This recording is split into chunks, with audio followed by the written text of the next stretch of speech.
அனைவருக்கும் வணக்கம். எனது பெயர் முனைவர் சே முனியசாமி, தமிழ்துறை, மன்னர் திருமலை நாயக்கர் கல்லூரி, மதுரை. இன்றைக்கி நம்ம இலக்கணத்தை பற்றி பார்க்க போகிறோம். தமிழில் நமக்கு கிடைத்த முழுமையான நூல் இலக்கண நூல் எதுனா தொல்காப்பியம். இது பழமையான இலக்கண நூல், தமிழில் நமக்கு முழுமையாக கிடைக்கப்பட்ட நூல். இந்த நூலை பற்றி இன்றைக்கி பார்க்க போகிறோம். இந்த தொல்காப்பியம் என்ற ஒரு இலக்கண நூலை எழுதுனது யாருன்னா தொல்காப்பியர். நூலுடைய ஆசிரியர் பேரே நூல் பெரும் ஒன்றாக இருக்கிறது.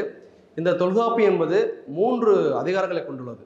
பார்த்தீங்கன்னா, ஒன்று எழுத்ததிகாரம், சொல்லதிகாரம், பொருளதிகாரம். இந்த 3 அதிகாரங்களே இப்படியாக இருக்கிறது. இந்த ஒவ்வொரு அதிகாரத்துக்கும் 9 இயல்களாக தொல்காப்பியர் வகுத்துள்ளார். பார்த்தீங்கன்னா, ஒவ்வொரு இயலுக்குமே 9 இயல்கள். அடுத்து பார்க்கும் பொழுது இந்த 3 இயலுக்குமான அந்த இயல் வைப்பு முறை கூட என்னது ஒரு பாகுபாடு இல்லாமல் அழகாக கூறியுள்ளார். முதலாவதாக எழுத்ததிகாரத்தை பார்க்கும் பொழுது இதில் 9 இயல் என்று பார்த்தோம்.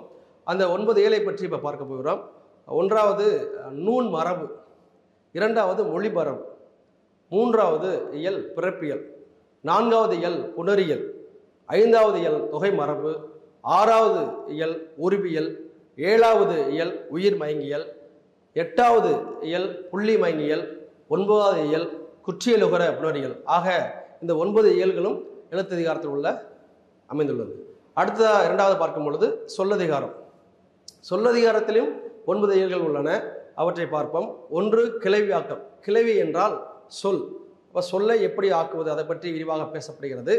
அதே போல் இரண்டாவது இயலாக வேற்றுமை இயல், மூன்றாவது வேற்றுமை மயங்கியல், நான்காவது விளிமரபு, ஐந்தாவது இயல் பெயரியல், ஆறாவது இயலாக வினையியல் உள்ளது, ஏழாவது இயல் இடையியல், எட்டாவது உரியல், இறுதியாக 9வது இயல் எச்சவியல் என்று பார்க்க முடிகிறது.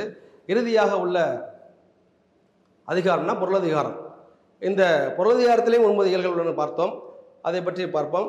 1வது இயலாக அகத்திணையல் உள்ளது, இரண்டாவதாக புறத்திணையல், மூன்றாவது களவியல், நான்காவது கற்பியல், ஐந்தாவது பொருளியல், ஆறாவது மெய்ப்பாட்டியல், ஏழாவது ஓமையியல், எட்டாவது இயலாக செய்யுளியல், இறுதியாக 9வது இயல் மரபியல் இருக்கு. ஆக இந்த உலகத்தில் எவ்வளவோ மொழிகள் இருக்கு. எல்லா மொழிகளுக்குமே இலக்கணம் உண்டு. எழுத்திலக்கண ஒரு வரையறை இருக்கு, அதுக்கான நூற்பாக்கள் இருக்கு, சொல்லுக்கு இருக்கு. ஆனால் உலகில் உள்ள எத்தனையோ மொழிகளுக்கு எழுத்துக்கும் சொல்லுக்கும் இலக்கண நூல் இருந்தாலும் பொருளதிகாரம் மட்டும் எந்த மொழிக்குமே கிடையாது. தமிழ் மொழிக்கு மட்டும்தான் எழுத்து சொல் போக பொருளதிகாரத்தை வகுத்துள்ளார் வள்ளுவர். இது தமிழுக்கு சிறப்பான ஒரு விஷயமாகும். அந்த பொருளதிகாரத்தில் ஒரு தனி மனிதன் எப்படி வாழ வேண்டும், அவனுடைய அக வாழ்க்கை எப்படி இருக்க வேண்டும், புற வாழ்வு எப்படி இருக்க வேண்டும் நல்லா தெளிவாக பிரித்து பேசியுள்ளார். நன்றி.